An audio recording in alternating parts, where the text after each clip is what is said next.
Oke, baik. Nah, tunggu nih dok, sebelum kita Ya, masuk ke dalam pembahasannya, saya mau ingin mengajak lagi nih, buat teman-teman atau bapak ibu, tolong ketik dong di kolom chatnya. Sudah siap nggak kita mulai webinarnya? Oh, Mbak Willy semangat sekali ya. Siap, siap, siap, siap, siap, siap. Ada yang panjang banget tuh nulisnya, Mas Ari. Siap, siap, siap. Luar biasa loh ini loh. Jangan sampai mau kalah ya kan. Orang luar aja sampai datang ke BSD demi dokter gigi gitu kan. yang tepuk Ini tangan deg-degan ribuan ya sendiri. kayaknya. Apalagi kita cuma dengerin informasi penting harus siap tentunya. Oh ada yang siap gerak. Hai Silvina. Oke, Pak Iksan thank you. Luar biasa ini benar.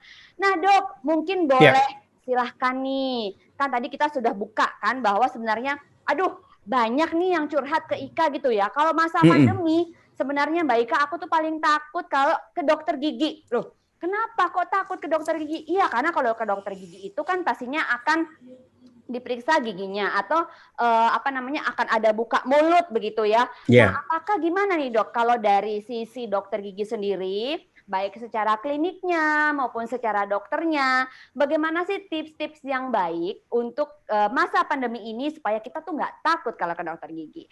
Silakan dokter. Oke, jadi rencana gitu ya. Saya nanti akan share slides. Apa aja sih yang harus diperhatikan gitu? Apa yang kira-kira membuat kita khawatir? Dan bagaimana sih solusi-solusinya gitu untuk bagaimana cara kita menilai suatu klinik ini apakah dia ready untuk proses dekontaminasi ruangan, desinfeksi, lalu bagaimana cara mencegah penularan penyakit melalui proses perawatan kedokteran gigi. Gitu lah. Baik, Oke. mungkin nanti kita akan dijelaskan mungkin tahap-tahapannya gitu ya dok. Iya, iya, iya. Sebenarnya kalau misalnya mau ke dokter gigi, apakah perlu kita membawa APD khusus gitu? Apakah kita perlu pakai jas hujan gitu kan? Sebelum ke dokter gigi kita persiapan dulu. Kan ada gitu ya sekarang. Kalau nggak ada APD, udah saya pakai jas hujan aja datang ke dokter giginya supaya terlindungi. Apakah seperti itu? Mungkin bisa di-share gitu dok? Ya, jadi pertama yang pasti sih protokol keselamatannya baik untuk tenaga medis maupun untuk pasien tuh banyak sebetulnya ya. Mungkin APD adalah salah satunya dan kita menggunakan APD level 3 ya. Jadi kita menggunakan full coverall, terus kita menggunakan juga masker N95. Perawat-perawat pakai face shield. Kalau saya nggak pakai face shield, saya senangnya pakai goggles karena saya masih pakai loop tambahan buat kaca pembesar. Jadi kalau pasien itu saya bisa ngelihat misalnya gigi ukurannya 1 cm, tapi kalau di mata saya itu bisa 3-4 cm gitu loh. Dan kita juga pakai shoe cover dan yang paling penting sih sebenarnya semuanya disposable kalau di tempat kami gitu ya. Dan pasien juga dipakaikan atau pasien juga memakai uh, surgical gown ya, karena kan yang kita khawatirkan itu pertama ada droplets yang ukurannya besar ya. Dia nggak jauh gitu ya. Dan droplets nuklei yang lebih kecil lagi. Lalu di yang lebih kecil lagi namanya aerosol gitu ya. Aerosol itu yang bisa sampai di ceiling dia stay gitu ya. Dan kita menangkal semuanya. Contoh misalnya droplets yang besar dia pada saat pengerjaan kan pasti dia akan jatuh ke baju pasien, makanya kita gunakan surgical gown buat pasien yang disposable juga. Kenapa sih kok sampai pasien juga dipakaikan alat pelindung diri gitu ya? Karena kan gini, biasa kan kalau pasien habis berobat, dia pasti akan ke admission atau dia akan duduk di ruang tunggu gitu. Dan pada saat dia di admission, dia mungkin menempel bajunya pada furniture atau pada saat duduk juga menempel pada furniture. Seandainya pasien ini mempunyai resiko mengkontaminasi dengan suatu kondisi yang dia miliki, Maka kalau tidak digunakan APD, si pasien ini pasti akan udah menempelkan sesuatu di permukaan yang lain gitu kan. Makanya pasiennya juga kita pakaikan gitu. Jadi kalau bisa saya sedikit gambarkan gitu ya dok, berarti dokternya pakai perlindungan semacam mungkin orang bilang APD dan pasiennya juga diberikan begitu ya? Juga betul. Oke. Selain untuk perlindungan diri dan perlindungan yang lain juga biar kalau ada prosedur yang misalnya berdarah atau apa biar nggak ngotorin baju juga kan gitu ya. Oke, baik. Jadi sebenarnya klinik Hotka sendiri itu sudah melakukan yang namanya proteksi gitu ya. Betul. Jadi sebenarnya kalau mungkin teman-teman atau Bapak Ibu di rumah, kalau saya bilang sih klinik Hotka ini proteksinya sungguh lengkap gitu ya. Jadi sebenarnya secara umum nggak perlu takut lagi gitu ya dok kalau dari masa pandemi ini ke dokter gigi, begitu ya? Betul, sebenarnya protokol keselamatan kita itu dari kita buka juga udah cukup ketat ya, karena kita dulu saat kalau kondisi normal kita pakai APD level 2. Kalau sekarang kan mungkin saat bisa begini ya, untuk sebagian orang awam nih, mungkin pada Bapak Ibu dan teman-teman di rumah, saya tadi agak sedikit curious gitu ya. Level APD itu maksudnya apa gitu dok? Apa sih membedakan level 2 sama level 3? Yeah. Kalau saya kan taunya makaroni ya, level pedas sama level pedesnya ringan, gitu, ya kan? Ada level 10 gitu ya. Oh gini. Ya, dokternya juga tahu loh. Oke, jadi kalau level 3 itu yang kita gunakan bukan surgical gown tapi full coverall. Yang pakai jadi hazardous material yang buat infectious disease yang ada kepalanya sampai ketutup dalam satu, jadi kayak baju bengkel tuh, cuman pakai hood, gitu ya. Terus kalau yang level 2 pakainya masih surgical gown, jadi baju yang buat yang dimasukkan dari depan diikat di belakang gitu, kayak celemek cuman lengkap sampai tangan. Gitu ya. Kalau level 2 juga maskernya kalau untuk medis surgical mask biasa, masker 3-ply biasa. Kalau level 3 itu sudah pakai N95, terus pakai boot atau shoe cover. Kalau level 2 enggak. Nah, kalau level 1 itu baju-baju scrub yang kayak di film-film kan suka lihat tuh dokter bajunya ada yang hijau, ada yang biru, ada yang hitam, itu level 1. Oh, itu bedanya ternyata. Mungkin jadi teman-teman di rumah, Bapak Ibu bisa lebih mengerti lagi ya, sehingga kan sebenarnya ini protokol kesehatan yang memang sebenarnya dilakukan dimanapun saja ya dok ya, bukan hanya di klinik gigi sih kalau saya rasa sih. Harusnya begitu. Ya. Nah gini nih dok, sekarang nih kalau dalam masa pandemi seperti ini dok, apakah sebenarnya penyakit-penyakit gigi itu sering terjadi kah? Dan apakah penyakit-penyakit gigi itu ada hubungannya dengan virus atau dengan masa pandemi ini, begitu dok? Sebenarnya everything is almost the same gitu ya. Jadi nggak ada bedanya gitu ya. Orang yang sakit gigi pandemi nggak pandemi ya sakit gitu ya. Orang yang nggak bisa makan sebelum pandemi nggak bisa makan, pada saat pandemi tetap nggak bisa makan kalau memang dia nggak bisa makan kan gitu. Jadi Jadi nggak ada tuh, justru orang pada saat pandemi gitu ya mungkin ada kekhawatiran lebih atau apa, justru malah sulit. Jadi kadang-kadang sampai ada yang ditahan gitu ya sakit. Kalau sakit hati masih bisa ditahan, tapi sakit gigi memang agak menyulitkan gitu ya. Iya benar. Padahal katanya apa itu? Mungkin teman saya nih sebelah tahu lagu dangdut apa? Kebalik, kalau lagu dangdut tuh kebalik. Oh kebalik ya?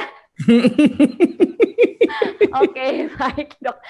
Nah iya sih kemarin tuh ada tuh dok teman saya kan, sebenarnya karena dia takut yang namanya Mbak Ika tetap aja kan walaupun udah dokternya pakai yang namanya APD, tapi kan alat-alatnya itu kan berganti gitu loh, tetap aja ada kekhawatiran seperti itu. Nah menurut dokter gimana tuh dok? Oke, jadi kalau kita ada suatu problem dan pasti kita akan cari penanggulangannya gitu ya. Jadi ada penyebab, lalu ada akibatnya, dan kita harus tanggulangi penyebabnya bukan akibatnya gitu ya. Contoh begini, misalnya seperti saya kembali lagi tadi, untuk mengantisipasi droplets yang jatuh di baju pasien, misalnya pasien itu mempunyai kondisi gitu ya. Jadi sebelum pasien keluar, si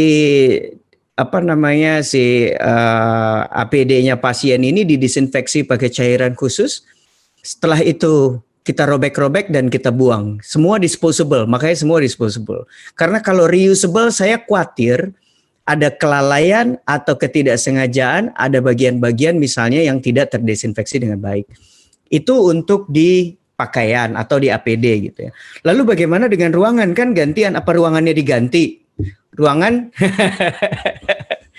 jadi gini, di tempat kami itu ada 3 ruangan praktek ya. Jadi kita punya prosedur desinfeksi ruangan atau protokol dekontaminasi ruangan yang ada pandemi nggak ada pandemi ini sudah berlaku dari lama gitu ya. Jadi pertama setelah selesai pasien ya, semua alat-alat besar itu kita wipe dengan desinfektan. Semua alat-alat besar. Lalu bagaimana dengan poin yang kecil-kecil atau munceratan yang ada di tembok dan di lantai? Tembok itu dok ya. Kalau maksudnya kalau misalnya memang tindakannya besar bisa aja terjadi seperti itu ya dok. Ya kan ada tiga problem yang diatasi tadi. Pertama droplets yang ukurannya lebih besar dari 5 mikron. Terus yang di bawah 5 mikron tuh droplets nuclei yang dibilangin social distancing. Jarak 1,5 sampai 2 meter. Artinya apa? Droplets nuclei bisa fly, bisa jumping lah, bukan terbang, dia lompat gitu sampai 1,5 meter kan intinya begitu. Tapi di kedokteran gigi, di THT atau apapun yang menggunakan angin itu berubah menjadi lebih kecil lagi namanya aerosol. Nah nanti saya bahas ke situ tuh. Sekarang kita antisipasi dulu yang droplets nuclei gitu ya, yang bisa terbang sampai wall apa segala macam. Nah kita antisipasinya, kita menggunakan desinfektan namanya hypochlorous acid non-stop di dalam ruangan selama tindakan. I see. Ya, kan, ini penting ya dok kalau menurut saya. Jadi selama tindakan sudah ada namanya tadi aerosol itu yang akan membersihkan gitu ya? Iya, jadi desinfektannya bentuknya mist atau uap. Aerosol itu yang dihasilkan dari alat kedokteran gigi atau tindakan kedokteran gigi. Jadi yang bentuknya cairan yang pendek di lab pasti bisa lah gitu ya dengan desinfektan. Lalu bagaimana dengan droplets nuclei yang bisa lompat? Mungkin kalau ruangan praktek kita kan ukurannya 4 kali 5 meter ya, besar.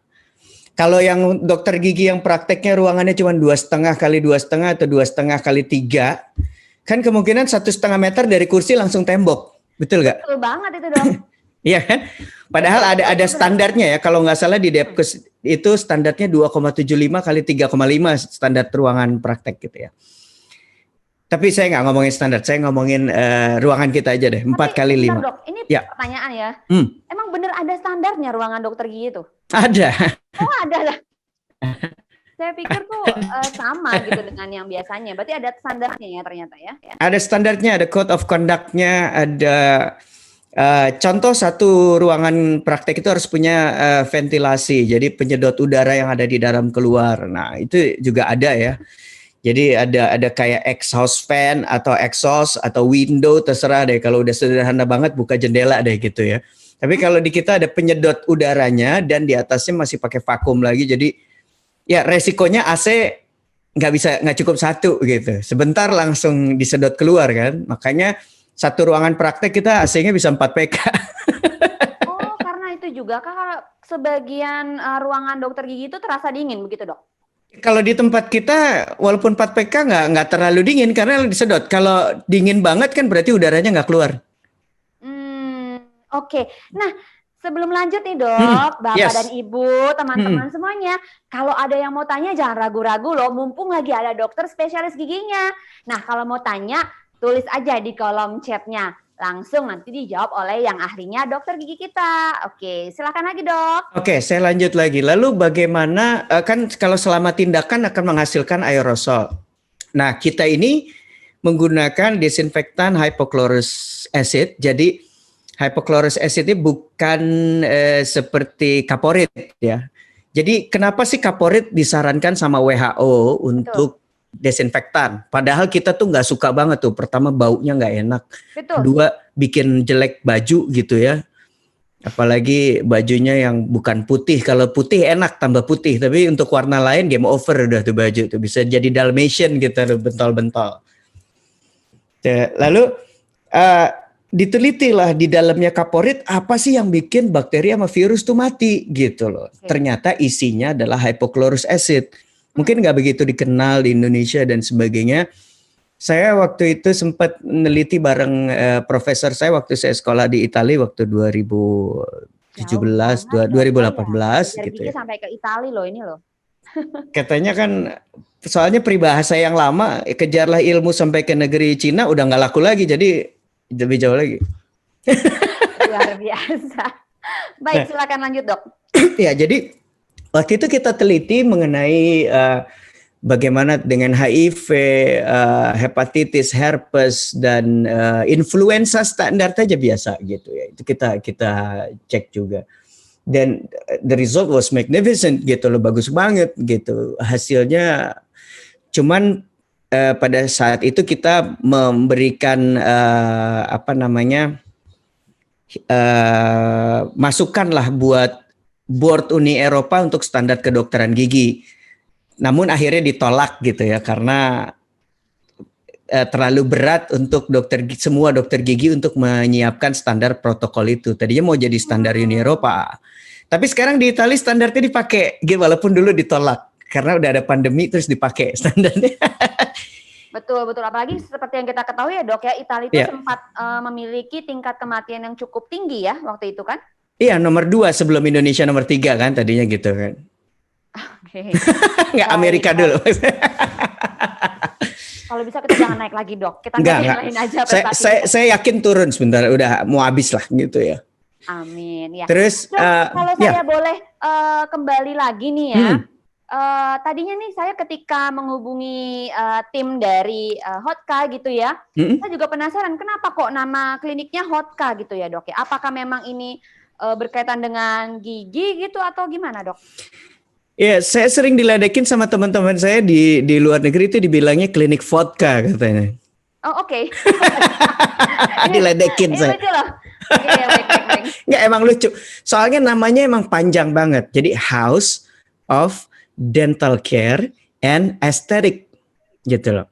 Jadi sebenarnya rumah perawatan gigi. Kalau datang ke sini nggak akan ngelihat ini kayak klinik gitu ya. Ini lebih kayak office lah, lebih kayak kantor, agak homey lah. Saya juga nggak terlalu senang nuansa-nuansa ke rumah sakitan, nuansa ke klinikan itu saya nggak begitu. Oke.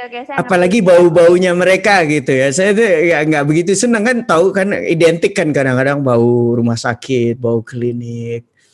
Jadi saya kadang-kadang lebih senang bau aromaterapi gitu. Jadi saya bikin konsep yang berbeda, rumah makanya saya bilang bukan kantor gitu ya, rumah perawatan gigi. Estetiknya estetik gigi ya. Sebenarnya filosofinya begini, kita memberikan perawatan gigi sekaligus estetik tanpa biaya tambahan. Soalnya kan pasti asuransi nggak mau tanggung tuh kalau misalnya estetika ya gitu. Jangan dong dok, kalau estetika tuh kan perlu biaya tersendiri dong. Kalau mau cantik tuh harus perlu biaya sendiri. Ya, pokoknya nambel aja keren di sini. Kesehatan tentu. Ya, pokoknya nambel aja keren. Kalau bisa orang nggak tahu itu tambelan, kenapa orang harus dikasih tahu itu tambelan gitu loh maksud saya. Oh, oke. Jadi sampai sedetail itu ya dok sedetail itu. Jadi ibarat kata kalau kita mangap gitu kan, nggak kelihatan tambelannya di mana, begitu ya? Rencananya gitu, soalnya paling nggak saya bukannya malu sama orang lain, saya malu sama diri sendiri gitu kalau nggak bisa memberikan yang seperti itu. Gitu. Oke, baik. Dok, sorry nih ada pertanyaan. Apa dok Silakan. ada slide dulu atau bagaimana nih? Terserah. Mau ditanya boleh. dulu boleh? Silakan slide-nya dulu dok, mohon di-share. Oke, saya share screen. Saya punya waktu berapa lama ya untuk? Ya kalau bisa sampai sebulan lagi boleh dok. Oke, cukup kok waktunya sebulan. Kebetulan cukup. Nih nanti otomatis terjawab tuh pertanyaannya sepertinya. Kelihatan nggak nih? Kelihatan dok. Tapi fotonya dokter nih yang kelihatan. Bener ya? Halaman pertama bener ya? Halaman pertama kosong. Dan ini dia. Kedengaran suaranya? Oke. Kedengeran? Yes. Karena masuknya harus dramatic entrance katanya yang bagus gitu ya. Aduh, ini memang dokter luar biasa ya. Ini kayaknya saya kalah orang Markom ini. Ada yang pakai kata dramatik loh ini loh. Nanti juga exit-nya dramatik juga rencana. Bukan ngambek ya tapi. Oke. Baik. Oke, saya coba mulai. Ini santai aja. Jadi kapan aja saya lagi ini mau di apa namanya mau ditanyakan atau apa fine aja. Oke. Nah, judulnya memilih pelayanan kesehatan gigi dan mulut yang tepat dan siap menghadapi tuntutan standar keselamatan saat pandemi COVID-19 gitu lah ya. Tapi sebenarnya nggak pandemi COVID-19 aja, normal pun harusnya ini dipertimbangkan gitu ya. Nah, kali ini saya presentasinya berdasarkan sudut mata kalau saya jadi pasien saya maunya gimana sih gitu loh. Kalau saya jadi dokter udah biasa lah ya. Benar banget dok. Benar. Ya. Dan ini adalah rangkuman dari masalah saya kalau saya jadi pasien gitu loh. Ketidakpastian pertama, lalu apa namanya keamanan, ekonomi, terus informasi saya kurang nih gitu. Kalau saya jadi dokter, saya jadi pasien enak banget, saya tahu gitu. Tapi kan saya kurang informasi. Terus baru masalah lingkungan juga, kepengaruh sama lingkungan, misalnya apa namanya si A pengalamannya kurang oke ke dokter gigi, lalu semua dipukul rata gitu ya. Itu makanya saya selalu nyaranin kalau bisa ke dokter apapun ya, ke dokter gigi itu jangan hanya apa namanya jangan cuma percaya sama satu dokter gitu loh. Artinya bukan jangan percaya, artinya didengerin, ditangkap masukannya, tapi cari second opinion atau cari third opinion kalau perlu ya. Biar betul. Biar logikanya masuk nggak gitu. Bukan artinya pilihan si A sama si B sama, si C beda, berarti si A sama si B yang betul, si C salah, belum tentu gitu loh. Jadi carilah yang gimana. Pasien ini kan nggak sekolahan kedokteran gigi gitu. Jadi, Dok, jadi ini sebenarnya mirip-mirip loh dengan MNC Live. Nah, tahu nggak kenapa? Gimana tuh?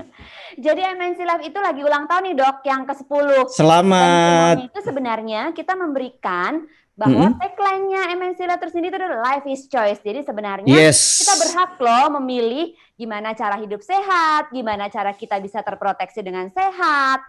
Nah, jadi juga benar nih, kita harus pinter-pinter gimana caranya pilih dokter gigi yang bisa menunjang kebutuhan kita juga ya dok ya. Setuju saya. Artinya nggak cuman apa namanya pilihan masalah saya mau milih apa gitu loh. Tapi akses ke informasi itu sendiri. Betul sekali. Jadi ya sekarang makanya orang bilang katanya kalau nggak kenal maka nggak sayang gitu kan katanya gitu. Susah sayang dulu baru kenal kan. Jadi perlu informasi. Jadi keamanan tadi. Ini ya, saya deg-degan loh ini loh dok. Biasanya makanya udah datang ke sini keluar lagi udah nggak enak rasanya.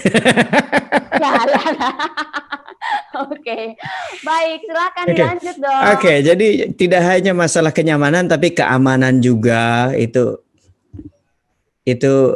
penting ya. Lalu masalah juga sickness di mana-mana lagi banyak nih orang jadi paranoid sekali gitu ya. Itu yang kondisi yang kami coba atasi gitu ya. Kalau disingkat nih huruf depannya semua useless namanya, useless. Useless. Oke, baik. Saya pindah ke slide selanjutnya. Nah, bingung ya. Jadi gimana nih caranya gitu. Nah, ini yang tadi saya bilang, Kalau selama pandemi COVID-19 itu yang dipertimbangkan adalah droplets nuklei. Droplets lebih besar dari 5 mikron, droplets nuklei lebih kecil, jadi bisa travel lebih dari 1 meter. Tapi yang lebih kecil lagi namanya aerosol. Dia bisa terbang di ceiling kalau nggak ada exhaust fan atau nggak ada outlet buat udara, itu bisa terbang selama 2-3 jam. Itu ada penelitian dari Jepang tuh. Beredar aja dia. Oke. Jadi ada hal-hal yang paling penting nih ya. Ini saya percepat. Jadi pertama akses. Terus bagaimana desinfeksi awal? Bagaimana screening pasien? Ya standar ya lah ya, periksa suhu, tanya riwayat perjalanan, riwayat penyakit, ada apa gitu ya. Bagaimana proses pencegahan untuk penularan penyakit? Bagaimana pengelolaan ruang tunggu? Ya, itu penting tuh. Kalau di kita jarang pasien bisa ketemu sama pasien lain. Penting sih kalau menurut saya ya. Ya, itu terjadi penumpukan di ruang ya, betul. juga, gitu kan? Iya, betul. Paling enggak belum tentu penularan penyakit lah, tapi ngerasa was-was pun jadi nggak ada gitu loh tujuannya kan. Apalagi kita lagi paranoid sekali gitu. Ada orang yang luar biasa paranoid gitu ya. Ketemu orang lain kayak ketemu, wah ada monster gitu. Padahal enggak gitu ya. Lalu penting juga X-ray. Apa tuh? Psikologisnya memang sudah takut. Secara psikologi, betul. Ada orang yang paranoid luar biasa. Ada pasien saya yang begitu, nggak mau dok, nggak mau, saya takut dok. Tapi ibu giginya itu ada infeksi kemarin, kalau nggak dikerjain gimana? Akhirnya saya sampai buatin video buat pasien saya itu, ya. Dari mulai masuk, sampai masuk ke ruangan, sampai keluar, bagaimana sih prosedurnya? Saya buatin video, jadi salah satu, kebetulan ada pasien yang baik hati gitu ya, yang mau kita shoot. Bu, saya dokumentasi ya, ibu masuk ya, di dalamnya enggak ya, di dalam perawatan enggak, tapi pas mau selesai, mau keluar gitu, saya kasih ke pasiennya. Oh gitu ya dok, terus nggak ada orang lain di ruang tunggu? Enggak ada bu, saya bilang. Baru datang dia, luar biasa memang. Dan penting sekali itu dok. Ya, penting juga tempat praktek itu punya X-ray bu. Jadi one stop service gitu loh. Jadi nggak kita dikirim ke tempat lain. Dan kalau kita nih sejak pandemi ini kita agak berubah. Konsultasi itu justru di ruangan khusus dengan X-ray. Jadi sebelum kita periksa di dalam mulut, kita periksa dulu X-ray-nya. Karena di dalam mulut apa yang saya bisa lihat hanya apa yang kelihatan mata saya, betul gak? Betul. Tapi yang di bawah gusi, di dalam tulang, saya rasa saya nggak punya keahlian untuk melihat menerawang sampai ke situ gitu ya. Kalau uang kan gampang dilihat, diraba, diterawang bisa. Kalau gusi, gigi nggak bisa. Nggak tahu kalau ada dokter yang sakti ya, tapi kalau saya nggak sakti yang pasti. Terus yang paling penting berikutnya adalah infection control. Bagaimana suatu pelayanan kesehatan itu mengelola pencegahan infeksi, mulai dari ruangan, peralatan, terus sampai peralatan besar, sampai instrumen yang kecil-kecil. Apakah sekali pakai? Itu lebih bagus lagi gitu. Betul sekali dok. Karena siapa yang bisa pastikan gitu kan? Walaupun menggunakan sterilisasi tercanggih sekalipun, infeksinya hilang, tapi ada resiko kalau barang itu digunakan lagi, bisa patah, bisa apa gitu. Nanti saya kasih contohnya. Baik dok. Dan kita perlu perawatan yang bisa dipercepat. Jadi contoh misalnya kalau di tempat kita gitu ya, atau gini deh di tempat, mungkin pasien punya pengalaman gini, datang giginya rusak, pecah apa segala macam, terus akhirnya harus dibuatkan mahkota tiruan gitu ya, atau gigi tiruan lah saya. Pasien datang lagi minggu depan jadi gitu kan, terus dipasang, oh ternyata nggak cocok atau warnanya nggak cocok, balik lagi minggu depan gitu ya. Kalau di tempat kami, kita punya instant atau lab sendiri. Jadi pasien datang pagi, maka nanti sore atau nanti malam itu crown-nya atau bridge-nya sudah bisa dipasang. Wow. Makanya saya bilang banyak pasien dari luar kota, dari luar negeri gitu ya. Mungkin kalau untuk misalnya long span bridge, misalnya rusaknya yang mesti diganti, bersambung sekitar 10 atau 12 gigi, at least we need a day lah besoknya. Jadi pasien suka kita sediakan Maksudnya kita bantu cariin hotelnya, cariin penjemputan dari airport atau dari pelabuhan di Bakauheni. One stop shopping ya kalau saya bilang ya. Saya baru jujur loh dok, ini saya baru pertama kali mendengar sampai sedetail ininya sebuah klinik gigi loh dok, beneran. Masih ada lagi nanti. Pasien itu kalau yang mau kayak misalnya smile makeover, kita kan udah pakai digital ya. Jadi kita punya studio foto khusus buat pasien di sini. Ada studio foto ya. Yes. Terus misalnya, si ibunya mau operasi tapi takut. Cuman masalahnya bapaknya nggak bisa ninggalin anak-anaknya di rumah. Anaknya kecil-kecil ada 10 gitu ya misalnya gitu ya. Ya ampun dong, apa 10 anaknya? Ya misalnya gitu. Kita punya ruangan venue buat maksimal 30 orang. Jadi ibunya nanti ada di ruangan praktek, terus ada kamera surgical, ada kamera operasi yang akhirnya keluarganya bisa nonton nanti di ruangan situ. Ini seru unik ya? Banget ya.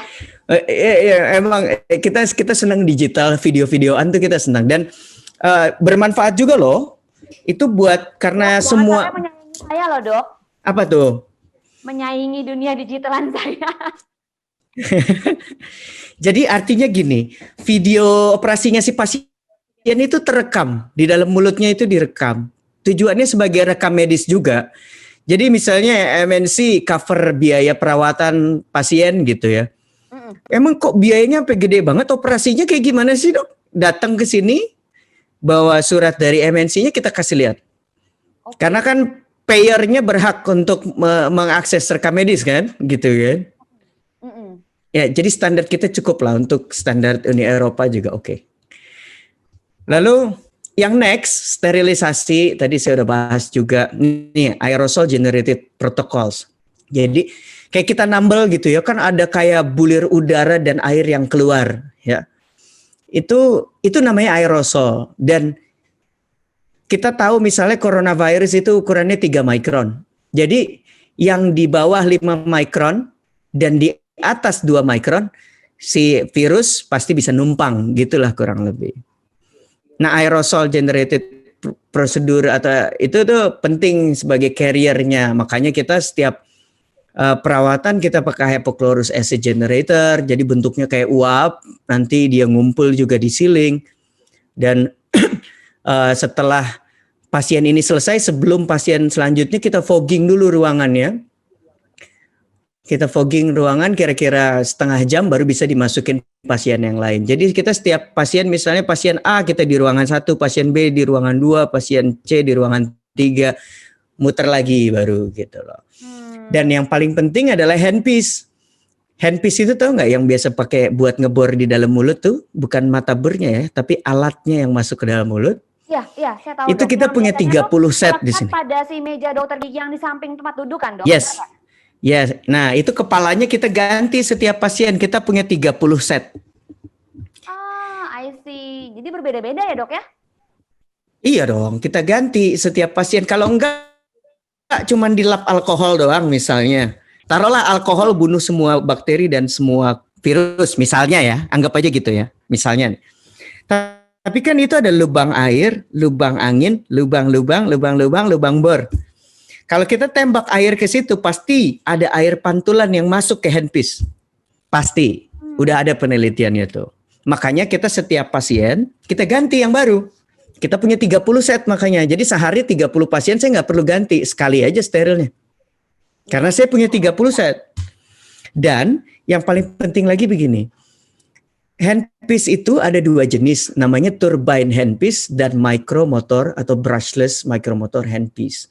Nah ini banyak pasien nggak tahu. Kalau turbine handpiece, si handpiece ini mutarin bornya dengan tekanan angin. Jadi karena ada kompresor, ada angin, makanya si bornya ini muter gitu ya. Okay. Nah aerosol itu terbentuk dari angin tadi. Angin kena air, jadi kayak disemburin air disemburin pakai angin tekanan tinggi, jadilah dia ngebul gitu ya, bahasa awannya ngebul gitu, udaranya tuh ada airnya. Nah yang satu lagi brushless micromotor handpiece ini si handpiece ini bergeraknya bukan pakai tekanan angin, bergeraknya pakai listrik, jadi pakai mesin. Oke. Nah, Oke. kita di sini semuanya micromotor handpiece. Kita udah nggak pakai turbine handpiece since 4 years ago. Wow, jadi Jadi ini belum pandemi kan? lebih maju terdepan lah ya gitu ya dok ya. Ya saya sih nggak mikirin yang tempat lain, silahkan aja gitu ya. Tapi saya cukup idealis lah. Kan kita dokter ini punya sumpah dokter gitu ya. Kalau kita tanya gitu ya, kita akan memperlakukan pasien seperti memperlakukan diri sendiri dan keluarga sendiri. Contoh, saya paling sayang sama siapa sih gitu jadi dokter? Saya paling sayang sama istri, sama ibu, sama anak perempuan, yang perempuan-perempuan semua gitu. Saya mau nggak anak perempuan saya atau ibu saya yang sudah senior, udah lanjut usia misalnya, yang rentan mungkin terhadap penyakit dibandingkan saya yang masih muda banget gini gitu ya misalnya. Mau nggak saya pakai bekasnya pasien yang tadi, tapi saya alkoholin doang gitu misalnya. Saya nggak mau. Jadi saya perlakukan pasien seperti saya memperlakukan ibu saya yang paling saya khawatirkan misalnya. Nah, jadi saya cukup idealis lah. Saya memperlakukan itu cukup idealis gitu ya. Memperlakukan sumpah saya dengan baik lah maksudnya. Kurang lebih gitu. Sama disposable gitu ya. Misalnya perawatan saluran akar tuh yang kayak jarum-jarum yang biasa dibuat bersihin saluran akar tuh. Itu contohnya. Itu mungkin bisa di steril gitu ya. Tapi saya nggak mau ngambil risiko. Saya satu pasien saya buang. Kecuali ya saya coba tes gitu ya. Saya survei pasien, ada kali 50 pasien saya bercandain begini. Dok, kenapa sih kok kita dikasih charge buat material yang kita pakai gitu katanya. Nah itu dok, tadi saya juga mau tanya itu, cuman agak sungkanan gitu ya. Ya nggak apa-apa nih, saya kasih tahu. Suka bilang kalau ke dokter gigi nanti APD-nya terus apa segala macamnya itu dicaskan ke pasien begitu. Nah ini bagaimana gitu dok dengan perilaku yang memang banyak sekali and detail seperti ini, apakah memang ada special price lagi untuk setiap perawatannya atau bagaimana dok? Nah kalau di tempat lain mungkin ini sesuatu yang baru gitu loh. Kalau di sini udah lama begitu. Nih saya balikin lagi contohnya ya. Kenapa misalnya ada charge material gitu ya. Contoh misalnya satu material ini harganya 100.000. Kalau misalnya Anda pakai buat sendiri, otomatis 100.000 saya charge ke Anda kan, gitu kan, kurang lebih kan. Pertanyaannya saya kasih, maunya lebih murah dok, nggak mau 100.000. Oke, saya pakai ini buat 2 pasien, bagi 2 50, mau nggak? Coba dijawab, mau nggak? Iya. Pasiennya sebelumnya sih ada infeksi lah. Nggak usah, ini pertanyaan dari dulu sebelum pandemi. Pasiennya yang sebelumnya ada infeksi, bernanah sedikit gusinya tadi. Tapi udah saya steril, saya bilang begitu sama pasien, mau nggak? Pasien semua jawabannya, no, nggak apa-apa dok, saya bayar bahannya. Karena saya kasih lihat pasien gitu, nih ya saya buang. Nih ya baru saya buka, nih ya saya buang. Betul. Itu penting. Nanti kita bahas lebih lanjut. Keterbukaan antara dokter dengan pasien yang mau dirawat itu sebenarnya penting gitu ya dok. Betul. Untuk menghindari hal-hal yang sebenarnya, kok di akhir itu saya dicas cukup banyak. Betul. Gitu kan. Jadi memang sebenarnya perlu komunikasi yang baik, dijelaskan dahulu. Karena sebenarnya kalau ujung-ujungnya memang berkaitan dengan kesehatan si pasien sendiri, saya rasa sih pasiennya harusnya cukup mengerti begitu ya dok ya. Iya. Contoh kayak APD gitu ya. Sekarang ini kalau di total, saya kan kalau perawat di dalam itu kalau nggak 2, 3. Terus saya sendiri, jadi 4 tenaga medis atau 3 tenaga medis plus pasien. Yang ngantar pasien yang duduk aja saya pakein surgical gown juga. Saya nggak mau ada risiko gitu ya, artinya. Terus kalau dihitung-hitung, total itu minimal paling murah tuh 680.000 hanya untuk APD-nya doang. Tapi yang kita charge ke pasien hanya 250.000. Artinya sisanya bagaimana? Sisanya kami yang subsidi. Karena kami tahu 680.000 terlalu mahal. Mungkin buat pasiennya lebih mahal itunya nanti daripada perawatannya kan gitu. Jadi saat pandemi ini saatnya lah kita give back buat pasien-pasien kita gitu ya. Oke, and then the next, PPE atau Personal Protective Equipment, bahasa Indonesia APD, alat pelindung diri. Tadi udah cukup jelas saya rasa. Terus immediate restoration. Jadi kita maunya yang bisa hari ini atau paling nggak bisa besok. Bisa hari ini, bisa besok. Tapi otomatis semua dengan perjanjian. Di sini nggak bisa pasien datang tiba-tiba kucuk terus dok saya mesti dirawat. Kalau nggak emergency, kecelakaan apa segala macam nggak bisa. Kita akan tolak pasti.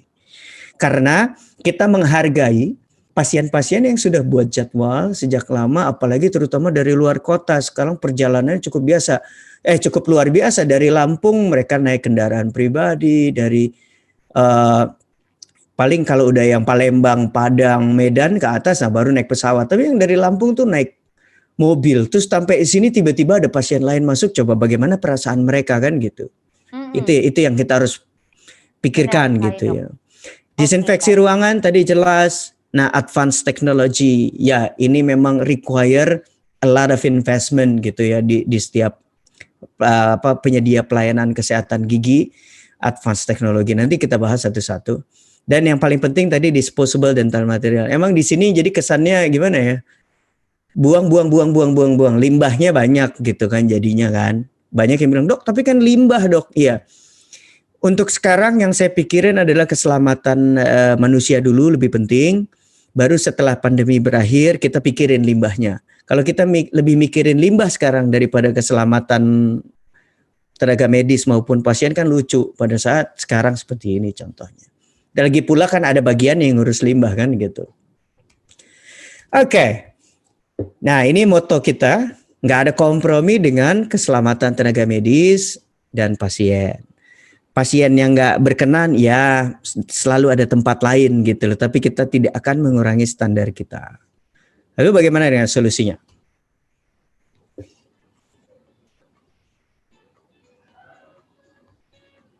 Dramatik tadi dok. Hah? Kenapa? Dramatik tadi. Ini protokol keselamatan kita nih. Oke, baik. Ini klinik kita, jadi saya mau kasih view saja. Yang diambil jangan promosi kliniknya, yang diambil protokolnya apa aja sih yang mesti diperhatiin gitu. Oke, jadi ini kita ada disinfektan ya. dulu ya. Ini hypochlorous acid ya. Atau chlorhexidine digluconat 7,5% sama cetrimide 15%. Nah kita lihat pasiennya harus pakai masker, otomatis standar periksa suhu tubuh. Ya seperti saya bilang, kenapa sih kok bajunya didesinfeksi gitu ya? Karena ya tadi kalau pasien mempunyai suatu kondisi dia batuk nempel di baju lah ya gitu ya.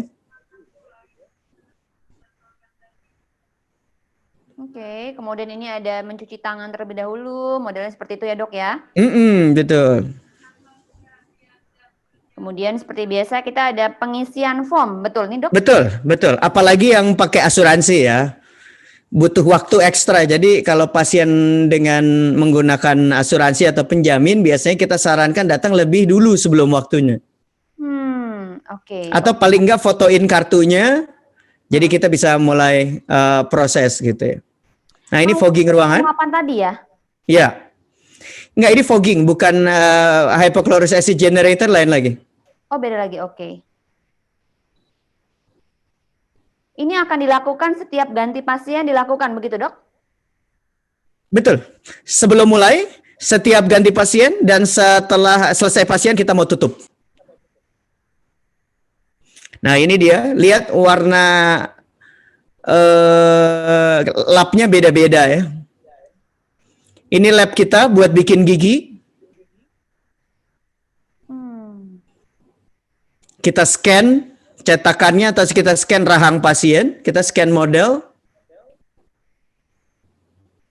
Nah ini saya lagi ada di lab nih sekarang nih, posisi saya bicara sekarang saya ada di lab. Alat dibersihkan, lalu direndam di desinfektan, dan setelah itu dikeringkan di autoclave. Jadi nggak pakai steril panas atau steril rebus lagi, jadi paling bagus memang di autoclave. Oh ini alat autoclave-nya dok? Apa? Alat autoclave tadi. Iya, autoclave itu buat sterilisasi ya. Nah ini handpiece kita nih yang tadi saya bilang. Tuh banyak kan? Betul. Jadi betul. setiap pasien ganti. Dan ini kita steril di autoclave. Oke, oke. Nah dibuka, setiap mau masuk pasien dibuka, dicolok. Kan yang masuk ke pasien itu kepalanya itu kan? Betul, betul dok. Saya masih ingat kok. Nah ini kita ganti semua dan ini brushless micromotor. Dan setiap pasien pasti nanti ada personal care assistant yang nganter gitu ya. Jadi nggak ada jalan sendiri, nggak tahu kemana gitu ya. Ya ampun. Pasti diantar dan setelah selesai kita ada intercom, kita akan panggil PCA-nya untuk datang lagi. Nah ini itulah tampilan kita nih sekarang nih kalau tindakan sekarang level 3. Nah ini hypochlorous acid generator. Selama tindakan dia nyala terus. Nah, kenapa tadi di X-ray dulu pasiennya penting karena kita bahas dulu nih kondisinya apa segala macam. Kita diskusi. Ngerti, saya ngerti tadi tujuannya. Ya. Nah, itu kamera operasinya tuh. Kita nggak perlu terka-menerka lagi memang gitu ya. Nah, karena dari X-ray-nya sudah terlihat apa giginya atau bagaimana kondisi giginya. Betul. Jadi sebenarnya lebih mempermudah lagi untuk dokternya mengatasi gitu ya dok ya. Iya, kita bukan paranormal, jadi kita perlu alat bantu. Nah ini lihat nih, lampu yang di atas itu tuh lampu operasinya, itu bisa ngerekam dan bisa view di ruang meeting kita di atas. Oke. Nah gitu kurang lebih. Nah ini adalah rangkumannya yang tadi ya, jadi pakai disinfek pakaian. Dan kan ada pasien juga yang parno kok semprot-semprot ke baju sih. Enggak, ini enggak ngerusak, enggak apa kok. Enggak bau juga enggak kayak kaporit dan enggak bahaya gitu ya. Saya nih kayaknya dokternya pengalaman banget gitu ya. Banyak pasien yang baper, disemprot dikit takut rusak tapi takut juga ke dokter gigi. Pasien saya banyak yang baper tapi enggak kapok gitu loh. Gimana sih? Gimana ya? Sama saya tuh baper banget dok gitu kan. Tapi kesel deh sama dokter deh gitu, tapi balik lagi gitu. Gimana ya jadinya tuh? Aduh, memang seperti biasa sih dok, kalau kita memang sudah nyaman dengan salah satu dokter, biasanya kan kita akan kembali lagi gitu kan dok. Betul. Karena secara histori dan secara sejarahnya, beliaulah atau dokter itulah yang mengetahui sejak awal. Kalau menurut saya sih begitu ya. Ya, ini satu lagi hal yang penting ya. Ini kadang-kadang saya minta nih ya ke pasien, harap jujur kondisi umumnya bagaimana gitu. Karena kadang-kadang dia punya gula darah yang tidak terkontrol, maksain mau cabut gitu ya. Yang ada apa? 3 hari 3 malam dia di rumah itu darah kayak ngumpul di dalam mulut gitu loh, nggak berhenti. Ini contoh aja, contoh ya, contoh. Kalau misalnya ada pasien misalnya punya hepatitis atau punya herpes, HIV. Nggak ngaku gitu ya misalnya. Kita dokter gigi bisa ngeliat kok manifestasi di dalam mulut pada waktu tertentu. Tapi kalau nggak bisa paling nggak kita protokol kontaminasinya udah cukup tinggi. Jadi kita nggak khawatir kalau pasien infeksi apa juga kita nggak khawatir gitu loh. Protokol keselamatan kita udah cukup tinggi. Baik. Tapi kita selalu minta pasien tolong jujur. Sehingga tidak menyulitkan diri sendiri di rumah gitu. Iya betul sekali dok. Setuju ya? Oke, setuju. Nah, ini contoh X-ray yang perlu dilakukan. Ada kita ada periapikal, panoramik, cephalometrik, kita ada semua.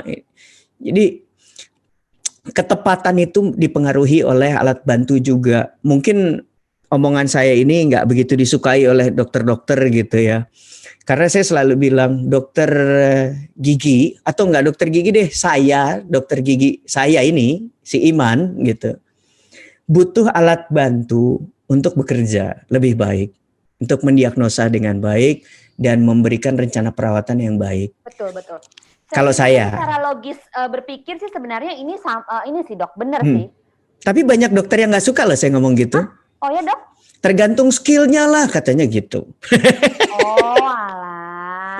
Iya deh. Tapi saya perlu, makanya saya ngomonginnya saya aja. Pribadi begitu ya dok ya. Kalau saya soalnya nggak bisa ngelihat tembus pandang, jadi saya butuh X-ray. Gitu aja logika saya gitu. Oke, baik. Terus kita bisa sembari ada pertanyaan dok. Boleh, silakan. Ada lagi yang mau dijelaskan dari slide-nya? Saya masih ada sebenarnya.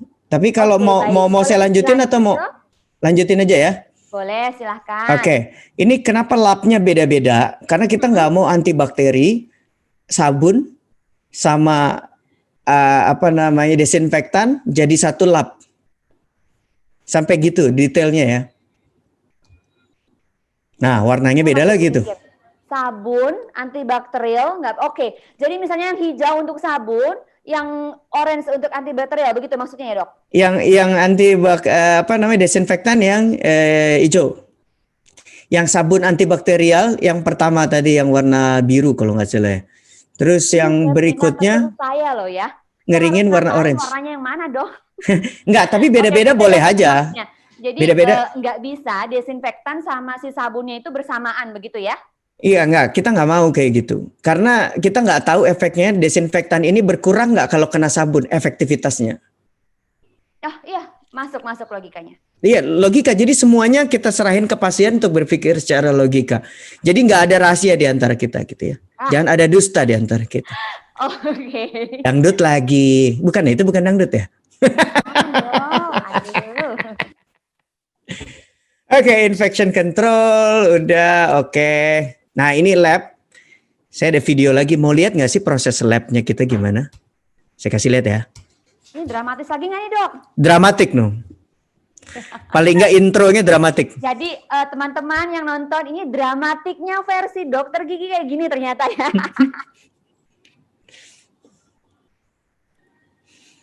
Ini kita lagi buat crown implant buat pasien, besoknya dipasang. Wow. Karena 4 gigi ya dan agak kompleks. Implan tuh jadi gigi tiruan yang kasarnya disekrup di tulang rahang ya. Hah? Disekrup?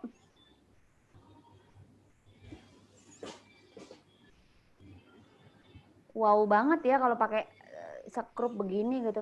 Jadi kita scan tuh. Kayak gini dia pakai sekrup terus dia masuk yang namanya kalau airport gitu, itu bunyi-bunyi juga nggak dok? Nggak, ini pertanyaan orang ini aja sih.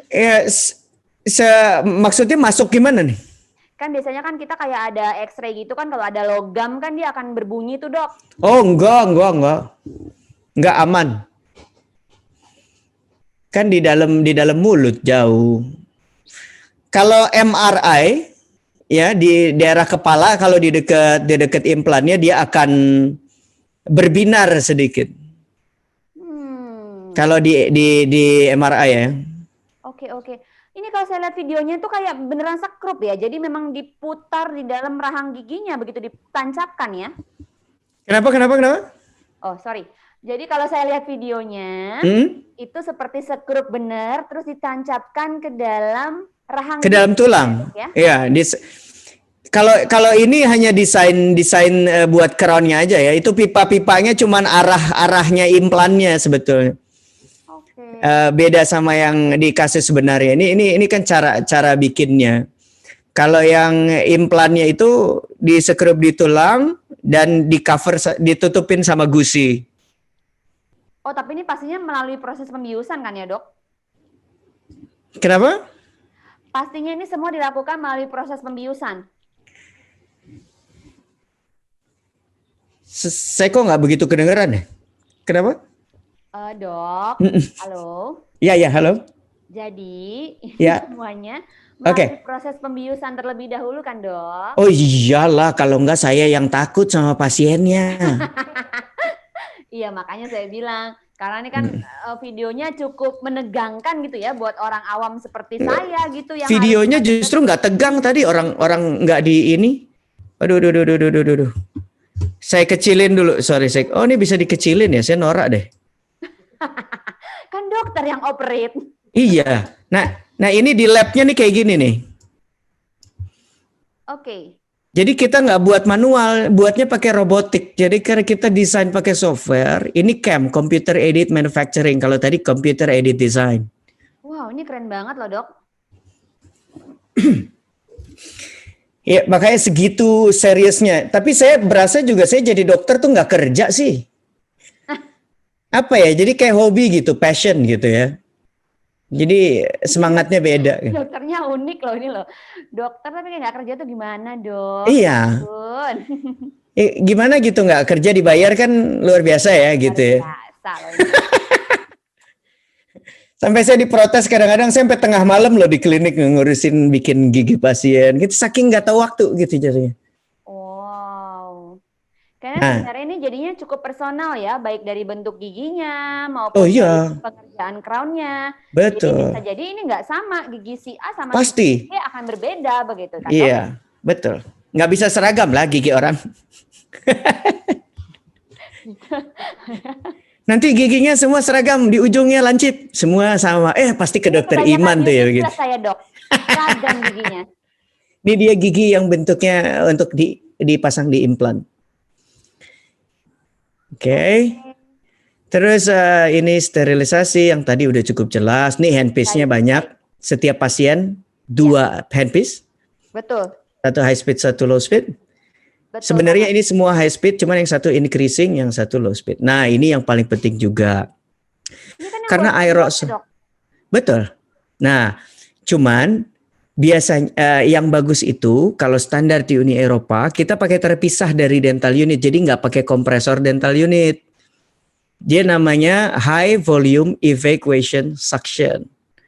Nah, kita setiap ruangan kalau standar EU harus punya satu. Nah, kita setiap ruangan pakai 2, Oke. 2 mesin. Jadi ini tidak menempel dengan kursi dokternya? Enggak. Selangnya lewat kursi dokter, tapi mesinnya sendiri gitu loh. Oke, baik. Ini teknikal banget loh buat saya. Ya, tapi saya jelasin karena kan gini, kalau kita tadi aerosol yang terbentuk karena ada angin dan air, kalau bisa dicegah nggak keluar dari dalam mulut, kan berarti nggak ada yang terbang atau sedikit yang terbang. Benar. Logikanya benar. kan gitu kan maksud saya. Jadi penyebarannya juga bisa bisa diantisipasi lah. Iya. Dan ya betul. Dan this machine is very expensive gitu loh. Kenapa saya harus tampilin? Karena saya perlu pasien tahu bahwa oh ini alat sedot ini ternyata tuh terpisah dari unit gitu loh. Oke, mengerti. Tapi nanti repot juga. Tanya dulu, ada high volume evacuation suction nggak? Ya, luar biasa. Ventilasi udara ya, penting ya, jangan sampai lupa. Sangat lengkap sih kalau Humidifier. Terus ini disposable APD tadi, kalau kita maunya buang, karena kalau yang reusable memang jatuhnya lebih murah. Tapi saya nggak tahu, saya bersih nggak? Benar. Mau ngambil resiko nggak? Saya nggak mau. Oke. Terus ada PCA, nah ini dia tuh kita kayak astronot atau kayak di film Star Wars tuh. Nah saya kan pakai kaca pembesar tuh ya kalau kelihatan di situ, makanya saya pakai Google, saya nggak pakai face shield, nggak suka itu? Saya. Iya. Oke. Kelemahannya pakai APD sekarang nih kalau lagi mau difoto sama pasien, kita nggak perlu senyum gitu, nggak kelihatan juga. Biasanya saya senyum gitu kan sama pasien bisa, sekarang udah nggak bisa gara-gara harus pakai begini nih, resek. Nah, sebelum dilepasin APD-nya si pasien atau tenaga medis itu didesinfektan dulu APD-nya. Oke. Habis itu kita gunting-gunting, baru kita buang. Jadi kenapa kok didesinfeksi? Ya, kenapa didesinfeksi? Kan kasihan orang yang ngumpulin limbahnya nanti gitu kan kalau masih terkontaminasi. Dan kenapa digunting-gunting? Ya kita jaga-jaga aja. Soalnya di Indonesia ini kan rekondisi luar biasa gitu loh. Betul.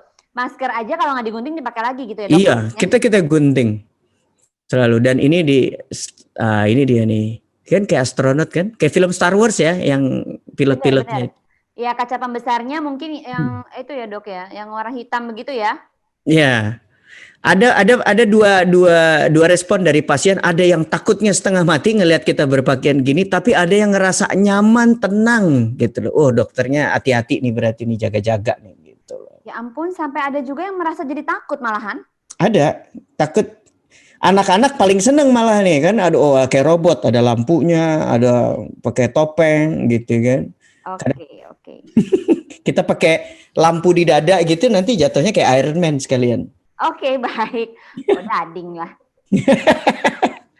Oke. Jadi buat yang mau tahu lebih bisa email saya.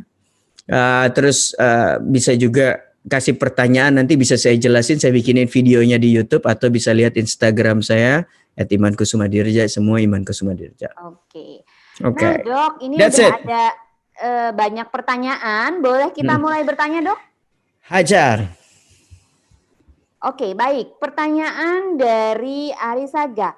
Dok, mau tanya. Saya kan setiap bulan nih ke dokter gigi karena kontrol pemakaian kawat gigi atau mungkin bahasa umumnya behel gitu ya. Siap.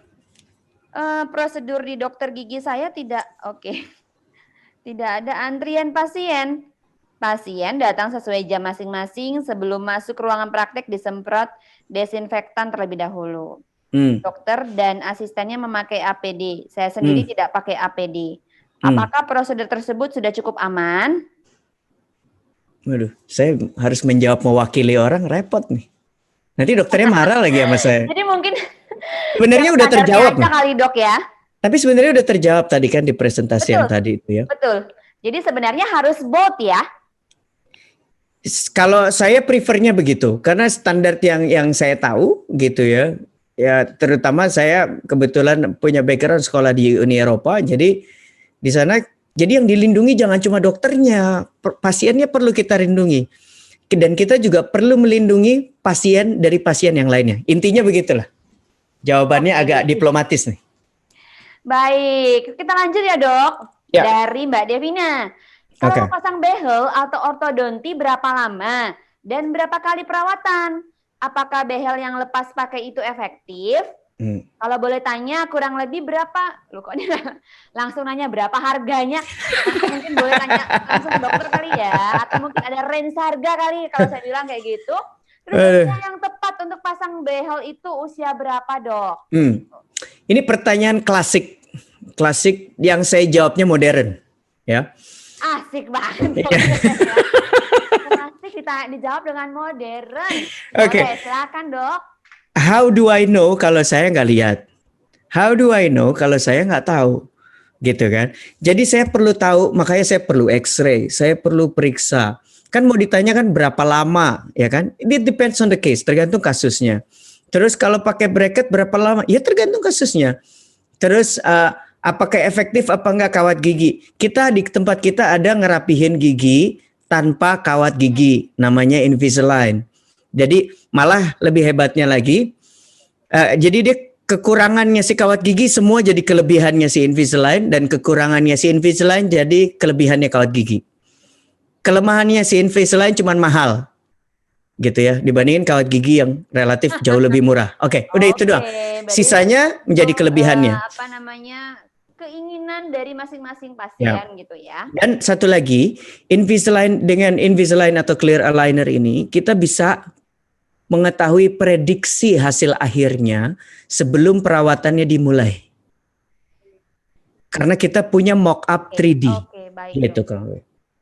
Jadi sebenarnya mungkin kalau saran saya itu bisa konsultasikan dulu ke dokter masing-masing. Yes. Kemudian bisa juga dilihat bagaimana pricingnya. Dan jangan lupa seperti yang dokter sarankan tadi di awal, jangan lupa juga untuk mencari second opinion begitu ya, Dok. Untuk menentukan perawatan yang jangka panjang. Kalau saya bilang sih seperti itu. Cari Hotka di Google Map.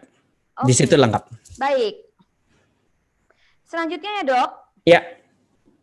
Sorry, mohon maaf, saya nggak bisa dengar suara dokternya. Saya masih ada di sini. Kedengeran nggak? Nyanyi nih. Iya, ini lagi dicoba. Oke.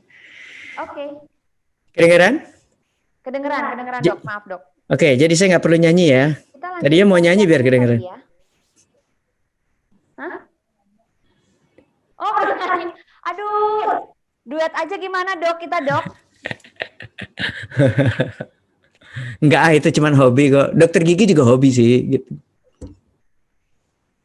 Jadi sebenarnya dokter mau profesinya apa, Dok? Belum tahu, saya juga lagi mikir.